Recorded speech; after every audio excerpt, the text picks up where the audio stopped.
Selamat pagi kepada Bapak Ibu dosen dan teman-teman sekalian. Kami dari kelompok 2 yang terdiri dari William Christopher, Caroline Johnson, Marcella Gunawan, dan Cinta Amelia akan mempresentasikan mengenai tugas KKI pada studi kasus chapter 6 dan chapter 7. Oke, kasus yang pertama pada chapter 6 ini akan membahas mengenai Blitz, di mana sebagai produsen speedos Amerika Serikat menghasilkan sebagian besar pendapatannya dan menanggung sebagian besar pengeluarannya di Amerika Serikat. Namun, perusahaan tersebut baru-baru ini mulai mengekspor roller Blitz ke Entertainment Product Inc., importir dari Thailand, untuk jangka waktu 3 tahun. Menurut ketentuan perjanjian, Entertainment Product akan membeli 180.000 pasang speedos produk utama Blitz setiap tahun dengan harga tetap, yaitu 4.594 baht Thailand per pasang. Dengan mempertimbangkan kualitas dan biaya, Blitz juga mengimpor komponen karet dan plastik tertentu dari importer Thailand. Biaya komponen ini kira-kira sebesar 2.871 baht Thailand per pasang speedos. Tidak adanya perjanjian kontrak antara Blitz Inc. dan importer Thailand, akibatnya biaya komponen karet dan plastik yang diimpor dari Thailand tidak hanya tunduk pada pertimbangan nilai tukar, namun juga kondisi ekonomi seperti inflasi di Thailand. Tak lama setelah Blitz mulai mengekspor dan mengimpor dari Thailand, Asia mengalami kondisi ekonomi yang lemah yang mengakibatkan investor asing di Thailand menarik investasi mereka karena khawatir terhadap potensi kelemahan baht. Hal tersebut mengakibatkan kelebihan pasokan baht Thailand untuk dijual.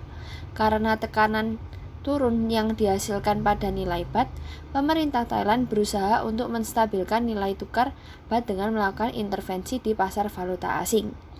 Secara khusus, pemerintah menukar cadangan bahtnya yang ada dengan cadangan dolar di bank sentral lain dan kemudian menggunakan cadangan dolar untuk membeli baht di pasar valuta asing. Namun, perjanjian ini mengharuskan Thailand untuk membalikan transaksi ini dengan menukar dolar dengan baht di masa mendatang. Namun, intervensi pemerintah Thailand tidak berhasil dikarenakan kewalahan oleh kekuatan pasar, sehingga mendorong pemerintah Thailand menghentikan upaya intervensinya dan nilai baht Thailand turun secara substansial terhadap dolar selama periode 3 bulan. Ketika pemerintah Thailand berhenti melakukan intervensi DBI pada pasar valuta asing, Ben Hol CFO Blitz khawatir bahwa nilai baht Thailand akan terus menurun tanpa batas. Karena Blitz menghasilkan arus kas masuk bersih dalam baht Thailand, ini akan sangat mempengaruhi margin keuntungan perusahaan. Di sisi lain, alasan Blitz berekspansi ke Thailand adalah untuk memenangkan pemegang saham perusahaan.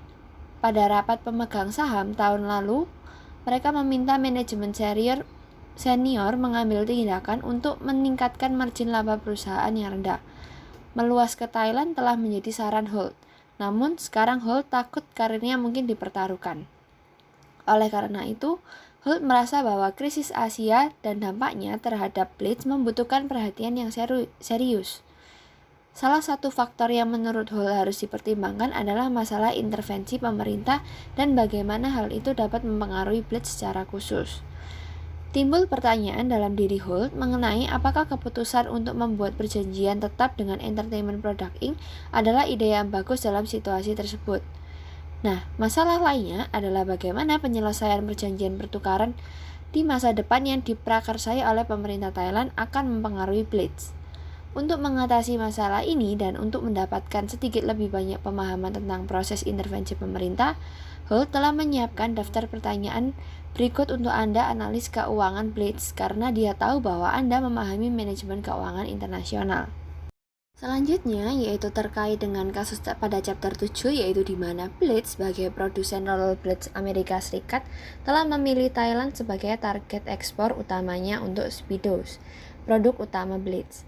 Selain itu, pelanggan utama Blitz di Thailand yaitu Entertainment Product Inc. telah berkomitmen untuk membeli 180.000 speedos setiap tahun selama 3 tahun ke depan dengan harga tetap dalam baht mata uang Thailand. Karena pertimbangan kualitas dan biaya, Blitz juga mengimpor beberapa komponen karet dan plastik yang dibutuhkan untuk memproduksi speedos. Akhir-akhir ini, Thailand mengalami pertumbuhan ekonomi yang lemah dan ketidakpastian dalam politik. Akibat dari ketidakpastian politik, investor kehilangan kepercayaan terhadap baht Thailand sehingga mereka menarik dana mereka dari negara tersebut. Hal ini mengakibatkan Kelebihan pasokan BAT untuk dijual atas permintaan BAT di pasar valuta asing yang memberikan tekanan ke bawah pada nilai BAT. Investor asing terus menarik dananya dari Thailand menyebabkan nilai BAT terus merosot. Karena Blitz memiliki arus kas bersih dalam BAT yang dihasilkan dari ekspornya ke Thailand, penurunan nilai BAT akan berdampak negatif pada perusahaan. Ben Holt selaku CFO Blitz ingin memastikan bahwa the spot and forward rates yang dikutip Bank Blitz adalah wajar. Jika exchange rate quotes wajar, maka arbitrase tidak akan memungkinkan. Namun, jika the quotation tidak sesuai, arbitrase dimungkinkan. Dalam kondisi ini, Ben Holt ingin Blitz menggunakan beberapa bentuk arbitrase untuk memanfaatkan kemungkinan kesalahan harga di pasar valuta asing. Meskipun Blitz bukan seorang arbitrase, Holt yakin bahwa peluang arbitrase dapat mengimbangi dampak negatif yang dihasilkan dari depresiasi BAT, yang sebaliknya akan sangat mempengaruhi margin keuntungan Blitz. Ben Holt telah mengidentifikasi 3 peluang arbitrase yang menguntungkan dan ingin tahu mana di antara peluang tersebut yang paling menguntungkan. Karena itu, Holt meminta Anda, analis keuangan Blitz, untuk menyiapkan analisis peluang arbitrase yang telah dia identifikasi. Ini akan memungkinkan Holt untuk menilai profitabilitas peluang arbitrase dengan sangat cepat. Selanjutnya kita akan masuk ke bagian rumusan masalah chapter 6. Yang pertama, apakah intervensi yang dilakukan merupakan intervensi langsung atau tidak langsung? Jelaskan. Yang kedua, merupakan intervensi yang disterilkan atau tidak disterilkan. Apa perbedaannya dan jenis mana yang menurut Anda lebih efektif dalam meningkatkan nilai BAT? Mengapa? Yang ketiga, jika BAT Thailand hampir tetap terhadap dolar, apakah dapat mempengaruhi tingkat inflasi AS? Apakah menurut Anda berdampak pada ekonomi AS akan lebih terasa untuk perusahaan seperti Blitz? Bagaimana perusahaan seperti Blitz terpengaruh oleh nilai tukar tetap? Kemudian yang keempat, apa saja potensi kerugian tingkat inflasi Thailand yang terkait dengan sistem nilai tukar mengambang yang sekarang digunakan di Thailand? Apakah menurut Anda Blitz berkontribusi besar pada kerugian ini? Bagaimana perusahaan seperti Blitz terpengaruh oleh nilai tukar yang mengambang bebas? Kemudian yang terakhir, menurut Anda apa yang akan terjadi pada nilai BAT Thailand ketika pengaturan swap selesai? Bagaimana ini akan mempengaruhi Blitz? Selanjutnya kita akan masuk ke rumusan masalah chapter yang ke-7. Yang pertama, tentukan apakah kutipan valuta asing sudah sesuai. Jika tidak sesuai, tentukan keuntungan yang dapat Anda hasilkan dengan menarik 100.000 US dari rekening giro Blitz dan terlibat dalam arbitrase sebelum tarif disesuaikan. 2. Tentukan apakah nilai tukar silang antara BAT Thailand dan Yen Jepang sudah sesuai. Jika tidak sesuai, tentukan keuntungan yang dapat Anda hasilkan untuk Blitz dengan menarik 100.000 dolar dari rekening giro Blitz dan terlibat dalam arbitrase segitiga sebelum tarif disesuaikan. Kemudian yang ketiga, tentukan apakah tarif forward dihargai dengan tepat. Jika tidak dihargai dengan tepat, tentukan keuntungan yang dapat Anda hasilkan untuk Blitz dengan menarik 100.000 US dari rekening giro Blitz dan terlibat dalam arbitrase kepentingan tertutup. Ukur keuntungan sebagai jumlah berlebih di atas yang dapat Anda hasilkan dengan berinvestasi di pasar uang AS. Kemudian yang terakhir, mengapa peluang arbitrase kemungkinan besar akan segera hilang setelah ditemukan?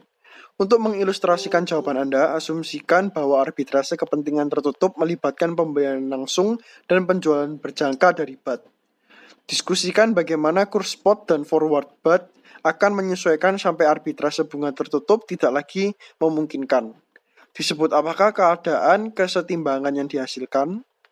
Konsep teori chapter 6. Exchange rate system. Sistem nilai tukar dapat diklasifikasi menurut tingkat di mana pertukaran tarif dikendalikan oleh pemerintah. Sistem nilai tukar memiliki beberapa kategori, yaitu fixed exchange rate, freely floating exchange rate, minute float, pitch, dan dollarization. Lalu intervensi pemerintah dibagi menjadi dua, yaitu direct intervention dan indirect intervention. Beberapa contoh indirect intervention yaitu government control of interest rates, lalu ada foreign exchange control dan intervention warning. Lalu terakhir juga ada intervention as a policy tools. Pemerintah negara manapun dapat menerapkan kebijakan fiskal dan moneter untuk mengontrol perekonomiannya. Selain itu, pemerintah dapat mencoba mempengaruhi nilai rumahnya mata uang untuk meningkatkan ekonominya, melemahkan mata uangnya dalam beberapa kondisi, dan memperkuatnya di bawah kondisi lain. Konsep teori chapter 7. Yang pertama ada jenis-jenis arbitrase. Jenis-jenis arbitrase ditetapkan pada valuta asing dan pasar uang internasional dengan mengambil 3 bentuk umum, yaitu arbitrase lokasi, yang biasanya dilakukan oleh bank atau valuta asing dealer lainnya yang komputernya dapat terus memantau kuotasi yang disediakan oleh bank lain. Keuntungan dari arbitrase lokasi didasarkan pada jumlah uang yang digunakan untuk memanfaatkan perbedaan nilai tukar. Lalu ada arbitrase segitiga, di mana nilai tukar silang mewakili hubungan antara dua mata uang yang berbeda dari mata uang dasar seseorang. Arbitrase segitiga membutuhkan 3 transaksi di 3 bank terpisah. Lalu terakhir ada arbitrase bunga tertutup, yang merupakan proses memanfaatkan perbedaan suku bunga antara dua negara sambil menutupi resiko nilai tukar dengan forward contract. Selanjutnya ada perbandingan dari efek arbitrase. Ancaman arbitrase bunga tertutup memastikan bahwa nilai tukar ke depan ditetapkan dengan benar. Setiap perbedaan akan memicu arbitrase yang seharusnya menghilangkan perbedaan tersebut. Lalu ancaman arbitrase lokasi memastikan bahwa nilai tukar yang dikutip serupa di seluruh bank di lokasi yang berbeda. Dengan demikian, arbitrase cenderung memungkinkan pasar valuta asing yang lebih tertib. Lalu yang terakhir, ancaman arbitrase segitiga memastikan bahwa nilai tukar silang ditetapkan dengan benar. Interest rate parity atau IRP adalah keadaan equilibrium yang terjadi ketika kekuatan pasar menyebabkan suku bunga dan nilai tukar saling menyesuaikan hingga menutup arbitrase bunga yang tidak layak. Dalam equilibrium, kurs forward berbeda dari kurs spot dengan jumlah yang cukup untuk mengimbangi perbedaan suku bunga antara dua mata uang. Hubungan antara premi berjangka atau diskonto dan perbedaan suku bunga menurut IRP disederhanakan dalam bentuk rumus seperti yang telah ditampilkan. Terdapat beberapa pertimbangan saat menilai interest rate parity. Yang pertama ada transaction cost, yang kedua ada political risk, yang ketiga ada differential tax law. Lalu selanjutnya kita akan membahas dari pembahasan chapter 6. Pemerintah Thailand melakukan 2 intervensi, yaitu intervensi langsung dan intervensi tidak langsung. Meskipun upaya tersebut tidak berhasil. Intervensi langsung dilakukan oleh pemerintah Thailand dengan melakukan pertukaran antara cadangan baht dengan cadangan dolar di bank sentral lain dengan tujuan agar nilai baht terapresiasi, di mana cadangan dolar tersebut dipergunakan oleh pemerintah Thailand untuk membeli mata uang baht di pasar valuta asing. Dengan dilakukannya intervensi tersebut, pemerintah Thailand berharap nilai baht akan menjadi lebih kuat dan mendapatkan tekanan ke atas dari dolar. Sedangkan intervensi tidak langsung dilakukan melalui bank sentral dengan cara menaikkan suku bunga dengan tujuan mengurangi jumlah uang Thailand yang beredar. Lalu, intervensi langsung yang diterapkan oleh pemerintah Thailand merupakan intervensi langsung yang tidak steril. Hal tersebut dikarenakan intervensi dilakukan hanya terhadap baht di pasar valuta asing dan tidak melakukan intervensi pada surat berharga yang dapat dilakukan dengan menukar cadangan mata uang asing di bank sentral negara asing, kemudian membeli baht dengan cadangan mata uang asing di pasar valuta asing. Lalu pada intervensi steril, pembelian atau penjualan aset mata uang asing disertai dengan operasi pasar terbuka yang terdapat pada pembelian atau penjualan sekuritas pemerintah. Pada intervensi tidak steril, penjualan atau pembelian aset mata uang asing tidak disertai dengan operasi pasar terbuka.